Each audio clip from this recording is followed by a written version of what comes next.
Hi. So, yep, fifth video. I've still got the allergies. Seriously, it's crazy. Anyway, so I'm going to make an Avacyn Restored video this time. I've actually drafted this format quite a bit, and I think it's one of the slowest formats since, well, I've only really been playing limited from Shards of Alara on, so this is probably the slowest format since then. But it's not my least favorite format since then. I very much dislike Return to Ravnica block. I think it's probably the worst draft format since then. And feel free to disagree with me, but I really dislike drafting Return to Ravnica. Anyway, so I'm going to play Avacyn Restored this time, and hopefully I don't get a super ghetto deck this time, unlike half the time with Avacyn Restored. Okay. Pretty easy pick out of this pack. Demon Lord of Ashmouth is just pretty much by far the best card in this pack. I just don't really see anything else. I'm passing Deathwind, which I probably won't get back. And it does mean that the player probably on my left is going to be bleeding into my black, which isn't awesome, but Demon Lord is sweet. I'm going to take it. Okay. In this pack, there's pretty much only Moonlight Geist and Amass the Components that I'm really excited about. Maybe Vessel of Endless Rest, actually. That card's solid.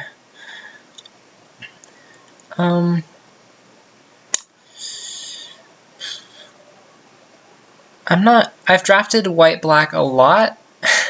I'm not really sure whether Amass the Components or Moonlight Geist is better. I mean, Amass the Components is probably a safer pick. Card draw is always good. Oh, now I'm wishing I took the other one, because Emancipation Angel and Seraph of Dawn are both still in the pack, meaning that probably neither of the players to our left, unless they pulled a white immediately, are in white. Because Seraph of Dawn and Emancipation Angel are both, like, very, very high picks. Now, I like Seraph of Dawn just a little bit more, because if I don't have a drop before turn 2, Emancipation Angel sets me back a land drop, which isn't my favorite. So I'll just take the Seraph, and I'll try to deduce which color is open. It was pretty funny. I was drafting Innistrad the other day, and I start off with, darn it, I forgot what it's called, Unmaster of the Fells. I start off with that card, and then I take a Rack with Madness and some good green card, and then I end up playing Esper. That was a pretty funny experience. But yeah, that was hilarious. Out of this pack, Fervent Cathar is good. Not really the deck I'm drafting so far. And really, I could take the Defang. Defang is a fine playable.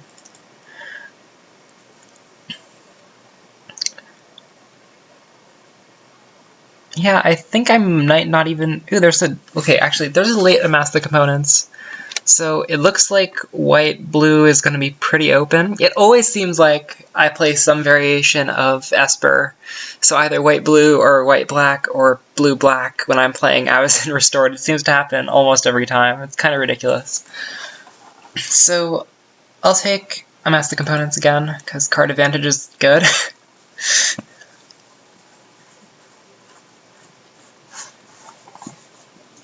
Okay, so in this pack, I'm pretty much picking between Angel's Tomb and Spectral Prison.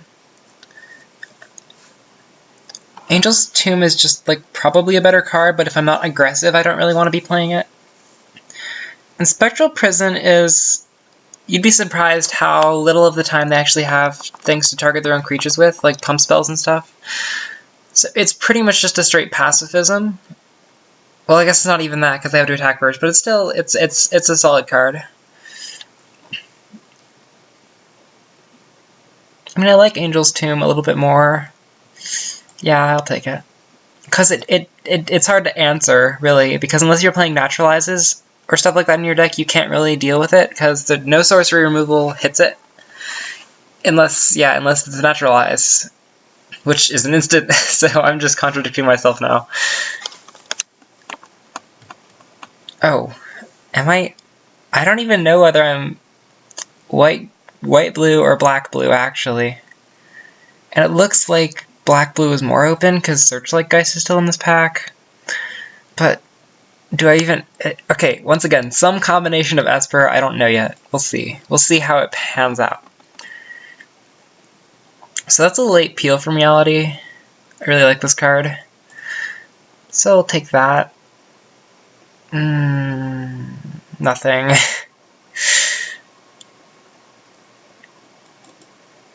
Still nothing. Nothing. Ooh, that was a late Bone Splinters. I guess black is open. Okay, so at this point I've drafted a whole lot more blue. So I think I'm just not going to play white. It's a pretty nice Thunderous Wrath. That's a good card. So I'm just going to try to stay out of white as well as I can. So it does mean I'm going to pass a Seraph. But I like to overload on flyers. It's good. It's a pretty good way to win. I mean, Geist Trappers has shut me down so many times since I go for that strategy. But it's still a good strategy, so, you know, playing around certain cards isn't always the best. Okay, well there's a Spectral Prison, and I like that, so I'll take that. Oh, very nice. Demonic Taskmaster is a huge beating in this format.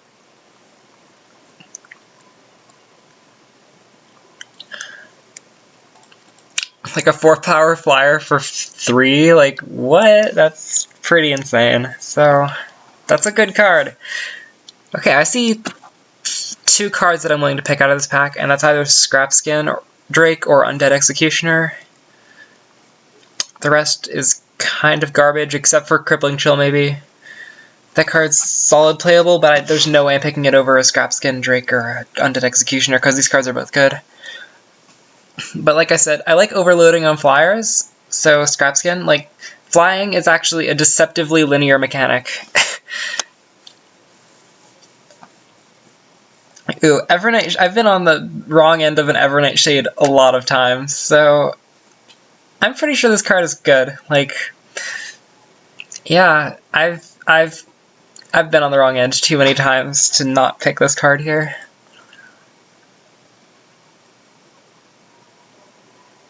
Sure, Fiend. Ooh, late peel. Also a Gloom Surgeon.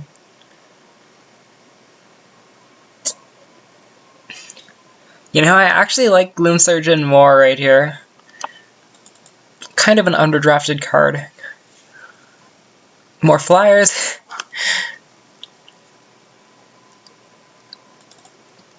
Oh geez, there's so many Vanguard shields getting passed around.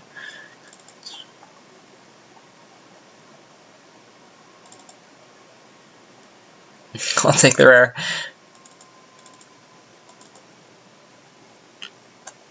Oh, Lynn Revenant. That's a good one.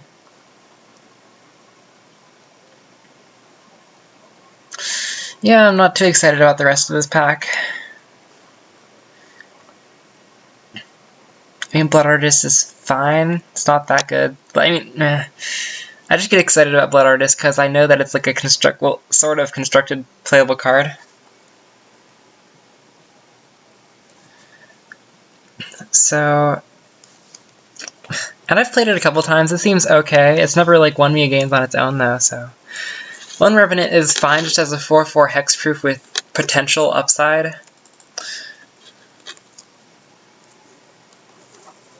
Okay, there's a Dreadslaver. I actually really like Dreadslaver. Ooh, Ballfield Twins. That's a good one. Very good one. I don't like that I'm passing a Gold Knight Redeemer. That makes me a little nervous. But Maulfield is good. Okay, so pretty much Grave Exchange or Crippling Chill. They're both kind of controlling. I think I'll consult my curve as to whether I should... Yeah, I could totally take a Grave Exchange. My upper curve is fairly unexplored, so I'll take that one. I really don't want to run more than one Bone Splinters in a deck ever unless I have like an insane critical mass of Undying creatures or graveyard shenanigans or something. So I'll take the Marrow Bats, which is good as just like a 4 power flyer for 5. And it's actually a little bit worse than it looks. Like, it looks like a 4/1 flyer that never dies, but paying 4 life to regenerate it is kind of a huge cost. Like, if you're just paying 4 life to regenerate it through a bunch of spirit tokens or something, you're gonna die. You're gonna die pretty quickly. Yeah, I wouldn't overvalue this card, but I think it's probably the best card in this pack.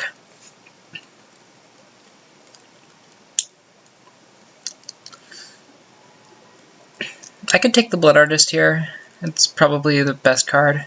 It's either like a bear or a card with very low synergy. So I'll take that. Ooh, very late. Ooh. Oh, Fettergeist. That's a good card. I don't know if it's better than a Master Components, though. I have like a ton of creatures. I don't think I can take Fettergeist here. And I could take a second Grave Exchange. I don't know if I'll play it. Bear. I'll take Appetite as a sideboard thing against people with like tons of bombs or something. Predator's Gambit is actually a pretty nice companion to my Lone Revenant. Okay, deck building time. So, obvious include, obvious include, obvious include, obvious include. Mothfield, sure, sure, sure, sure, sure. Wow, this deck is actually fine. Lots of the time I just end up really short on playables because I didn't read signals correctly. That's normally the biggest problem. If you end up with like a terrible deck, it's probably because you didn't read signals correctly. Which is why it's important to have like pick orders and, you know, relative understanding of formats before you go into them. Because yeah, if you misread signals, like if you misinterpret how good cards are, you're gonna end up in like a really taken color and just screw up yours and a couple other people's decks in the process. So as a general rule in draft, you want to be good friends with your neighbors and, you know, stay out of their colors. Because they'll give you returns in the next packs if you interpret their signals correctly. So I'll take Gambit. No, I won't. That card is not good enough. Geists. And I'll play the 1 Bone Splinters because I actually like that card as a 1-of in like every deck. And so I need 3 more cards. I can probably put in 1 Grave Exchange and 2 Bears.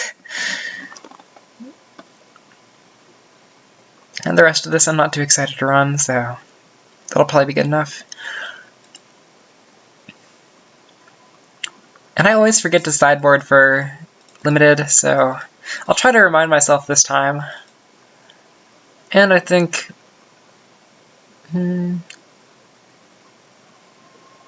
I'll have a little bit more black, but I want them to be roughly even, because they're not, like, super wonky far off. Or I could do 7-10, which doesn't actually seem bad. Yeah, that seems fine. Like, the only double blue I need is for Lone Revenant. And I want black early, so yeah. 10-7 seems better, so I'll just go with that and start.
Okay. And this hand seems fine. So, turn 2 play. I don't even know what this ability does. It just... Okay. Like, it triggers so rarely that I don't even feel like I need to know it.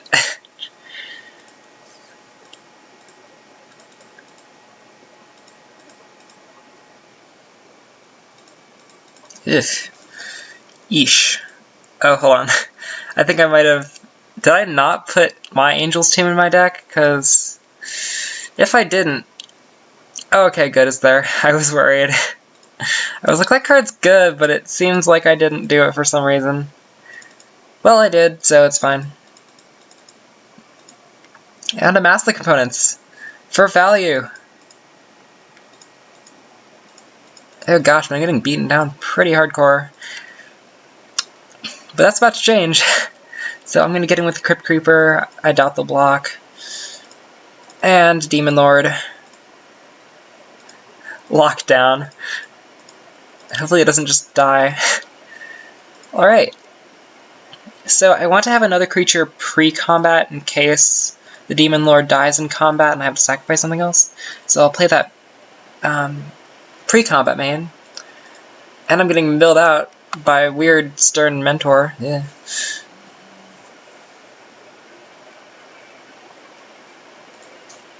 So, yeah, I'll just tap the Stern Mentor down because it's a flying blocker, which is actually quite big.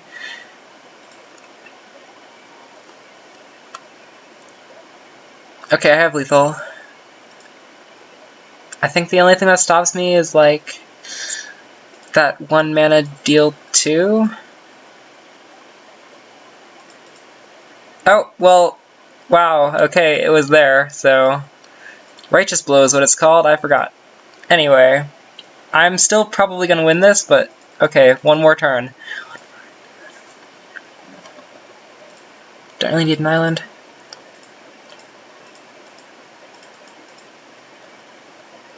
Okay. I think I still don't have lethal, unfortunately. Yeah, they just both get blocked. But I'm still in good shape, I think. Let's drop a hexproof threat. Okay, I don't see any card in the format that stops you now. Okay, good enough.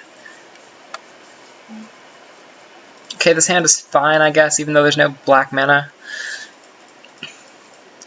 Having a hand full of my splash mana is... Well, it's not quite splash mana. Full of, like, my less common mana is kind of unusual.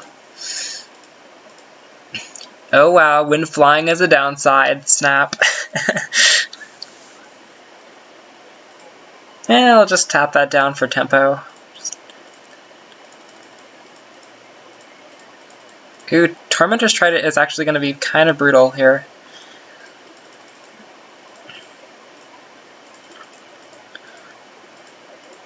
Okay, I'm totally willing to trade for 4 life, so... Oh, I don't have 2 black for the Grave Exchange. That's a little unfortunate. Well, I can Angel's Tomb, and then I can get Searchlight Ghost out, which triggers it, which doesn't actually do anything because it just came into play, but... Okay, I should be able to race. Okay, it's coming at me. I'll trade, whatever. Oh, Righteous Blow. Well, that would have gotten me no matter what. I still kept that from dealing damage to me. Oh, I'm so close to having lethal this turn. 1. Okay. Take 4, sure. Oh, wow. That was a beating.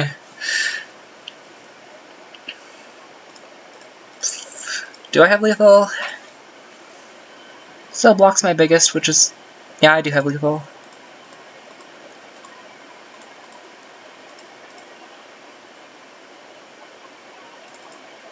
Awesome. Didn't lose in the first round. Let's see if I can go 3-0 again. I haven't lost a match since I started this series. I'm starting to think I'm just like immortal or something. Well, okay. I actually kind of hope that I lose this just so that you people realize that I'm not, like, cheating or something. Because, you know, going 3-0 5 times in a row would be sort of suspicious.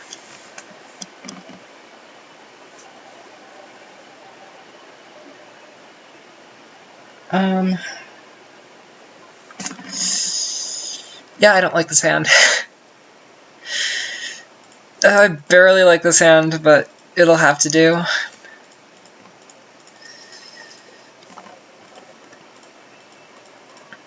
Okay, I play out my Crypt Creeper. Protection from zombies. What a delightfully irrelevant ability that happened to do something here.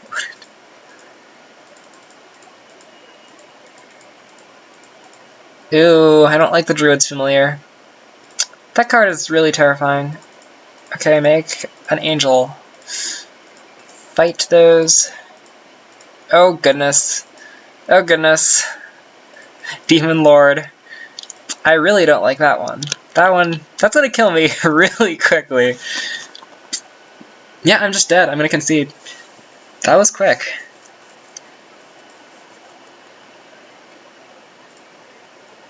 Ugh. Come on. Oh, I do not like mulliganing that far. Come on, please be like an island. Okay, a bear is almost as good, actually. Okay.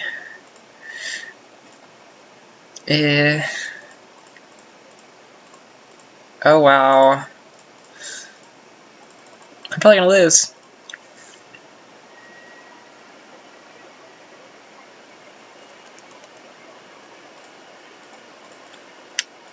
Cage the Fiend.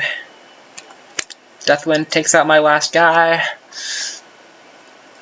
Oh gosh, this is messy. Okay, I'm just gonna leave up 4 mana for the Death Touch so that I can do something. Didn't fall for it.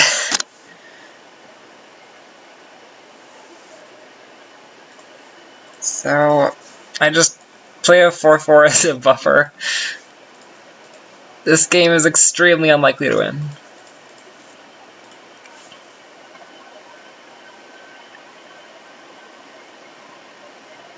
Oh my gosh, I wish Master Components wasn't instant. I really need to dig for bombs right now, so that's all I got. Oh, I thought... I guess I made my land drop this turn. Okay. Oh wow, okay, that was a terrible card to shuffle in. Okay, Taskmaster is... Oh, actually... No, it's fine. I'm pretty sure I'm still just dead, though. Okay... And... Oh! Okay, well that's kind of weird. Oh my gosh, if I win this one, it's gonna be hilarious. So, a trade is really good right now. No, I just died before the triggers even resolve off the Blood Artist, so I'm... Oh no, I'm fine, I'm alive. Okay. And... Now I'm dead. Okay, Grave Exchange... let me see if Grave Exchange can save me somehow, though. That's probably worth checking for. Okay, so it costs 6 mana. I can only get back a 2-drop if I want to play it. Okay, I'll get back the Blood Artist, I guess.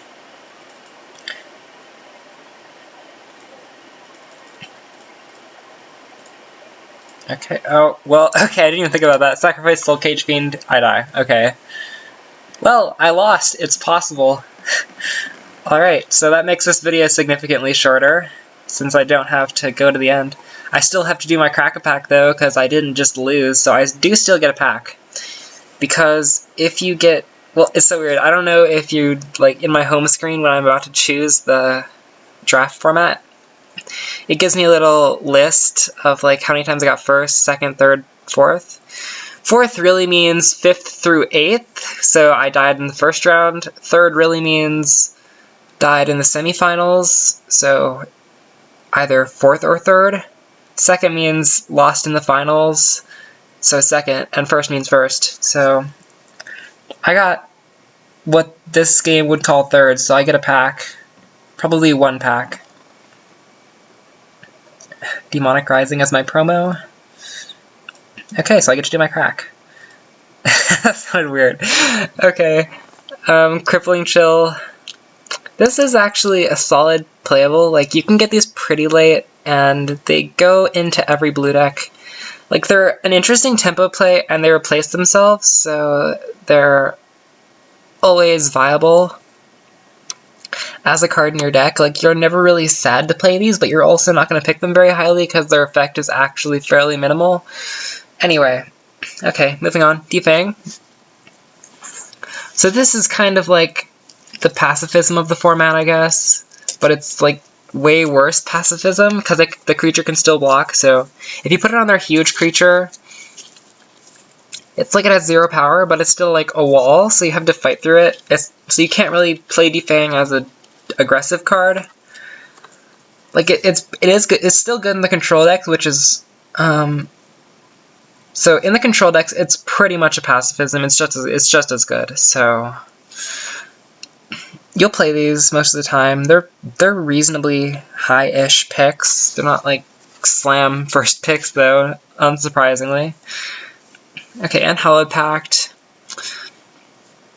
This one is kind of weird. Normally, I shy away from using auras unless the effect is like huge, and this effect is not huge. So, like, it's kind of just a weird card. I don't think you should play this very often. Okay, Thraben Valiant. It's pretty much a bear. Like, it's kind of like a 2/2 with some upside / downside. The downside is that it dies to 1/1s. So I guess tokens. There aren't like playable 1/1s that are actually like cards most of the time. So that shouldn't be a huge problem. But you still have to worry about, but yeah, the Vigilance is good though. The Vigilance is the upside part of it. It's not that much of an upside since if you're blocking with a 2/1, it's kind of like an aggressive block, like you're getting beaten down like crazy. If you're blocking with tiny creatures like this, you're not in the best shape. So the Vigilance is sort of irrelevant, and also the 1 toughness is sort of irrelevant, so just take it as you will. So, Geist Trappers, this is probably Green's best common answer in the set to Flyers. Since it gives 2 of your creatures reach, and 1 of them is, like, huge, compared to the Flyers you're supposed to be blocking. Yeah, this card is actually, it has a very important place in the set, because a lot of the strategies involve beating down with tons of Flyers, like Scrapskin Drakes, Searchlight Geist, the other Geist, Seraph of Dawn, Gold Knight Redeemer, Archangel. Like, there's so many really good Flyers in the set, so you really want Geist Trappers as answers to getting just beaten down really early by them. And it's like 5 toughness stops almost every Flyer except like rares and Archangel. So yeah, these are reasonably good. Okay, Angelic Wall. Not that good of a card, but I mean, I find myself playing these every once in a while for control decks because they sort of stop opposing Flyers, and it's like an early game removal spell, sort of, because it shuts down their early attackers. So I play, even though this card isn't that good, I find myself playing it quite a bit. So yeah. Guys of Fire. This is pretty much an aura that just doesn't do enough. You're pretty much using it as a removal spell one way or the other. Either you're using the toughness reduction just to kill a X1, or you're playing it on a big-ish creature to make it swing into your team and like let you block it down. But even, like, it's such a... It's kind of an indirect removal spell, and I don't like it a whole lot. I'm not going to pick these very highly at all.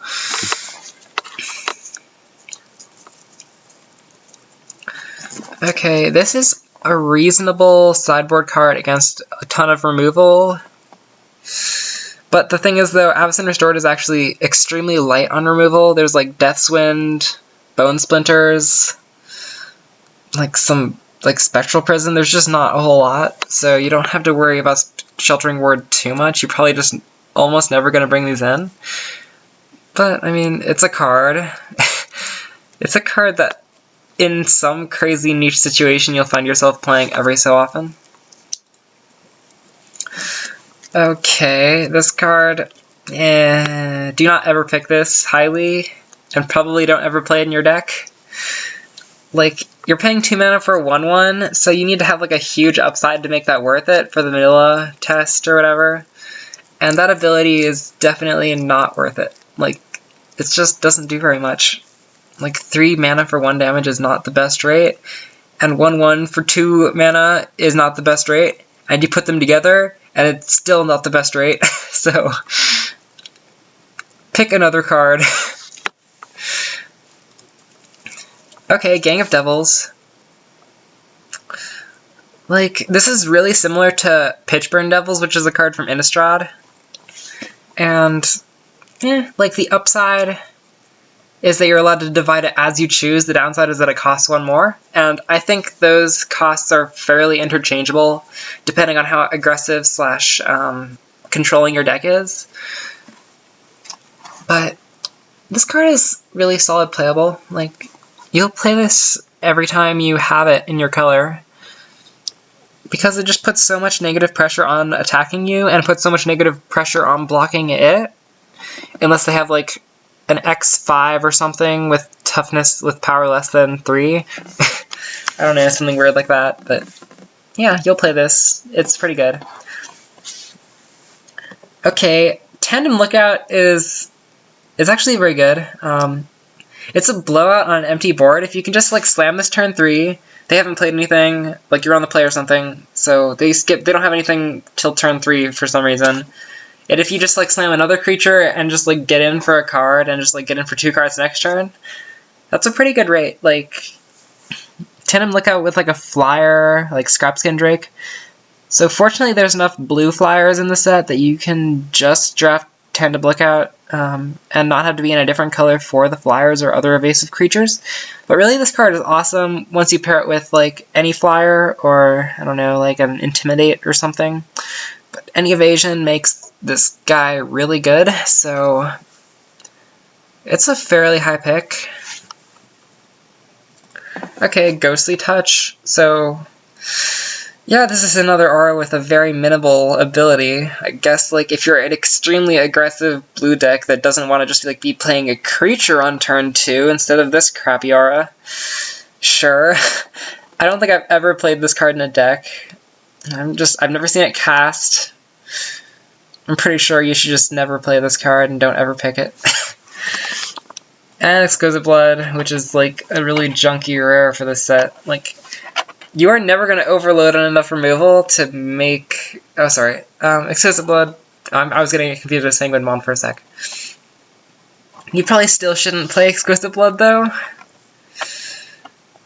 I mean, like, it's only really good in a race. And, like, you're playing a 5-mana enchantment that doesn't actually affect the board. I don't really like this card a whole lot. Take it as you will. I mean, it's sort of a difficult card to evaluate because the ability is undeniably strong. Because if you're just both hitting each other across the face, it's like all of your creatures have lifelink, which is pretty good. But I think that this card is worse than all of your creatures having lifelink the majority of the time. So, Foil Swamp too. I like foils. And, oh god, this pack is quite terrible, actually. There's, like... The only cards that I would ever first pick are Geist Trappers, Gang of Devils, and Tandem Lookout. Probably not Gang of Devils. So I'd either take the Geist Trappers or the Tandem Lookout. And I wouldn't really fault you for taking either, but I think the Tandem Lookout is just like a stronger card if you draft it first and play for synergy. So I'd probably take that. Okay, anyway, that was the video, and I didn't go 3-0. Woo! So, yeah, I make these videos every other day or every day, depending on, like, okay, I don't know if you've ever tried to upload a video to YouTube, but if, like, uploading a 420p video to YouTube takes, like, half an hour to 45 minutes for every minute of video, so normally it takes more than a day to upload to YouTube, so yeah, and I can't really make more than one video at a time because my computer just doesn't have enough space, so I have to wait until my video gets uploaded to YouTube, then delete the old one. So yeah, how often I make a video is mostly dictated by whether my old video has uploaded and whether I have time, but I usually have time. Like, this is one of my favorite things to do, so it's really not a burden at all. And alright, so that was my Avacyn Restored draft, and hopefully I'll make another draft soon. You know what, I'll just click OK, and I'll even go to my... No, okay, never mind. Alright, so thanks for watching. Yeah, keep checking in for new videos, because I make them every so often. Thank you, bye.